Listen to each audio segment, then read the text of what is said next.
Tohle to je nejlepší věc.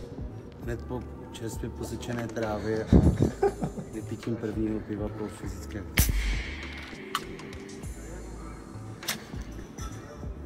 To jsou miminka. Tak šum, pojďte. Yeah. Toto v kabine veľa sme puštení, registrovaní. Tu máme rovno Mr. Game 7, takže na ňom sme si veľmi robili srandu na to, že to je viac menej taký Miloš, tak vyzerá trošku.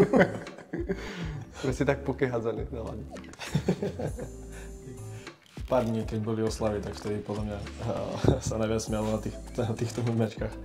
Že sa povedal, že fakt sme povedal blázni. Čo sa stalo? Keď nám čapovali pivo. Poté miminka. Asi tak. To nemůžu říct. A mi řekneš. Částku už nevím. Nevíš? Tak to víš, ne, jestli to byl 1 milion nebo 2, ne? To ne. No. Míň. Míň, jo? Škoda, vy? Tak.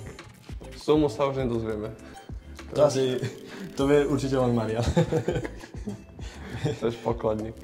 To je pokladník, ale toto už neriešime, keď vyhráme titul, takže to už rieši len pán pokladník. To už nie sú naše starosti.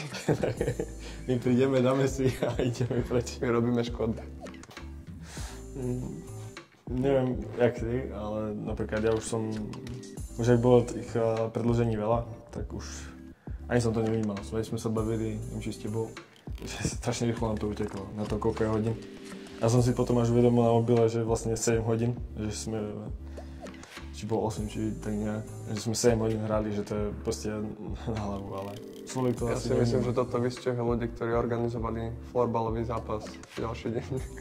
Tak to sedeli možno na tribúne. A keď došlo pivo vlastne vo bufete. A keď došlo pivo, no.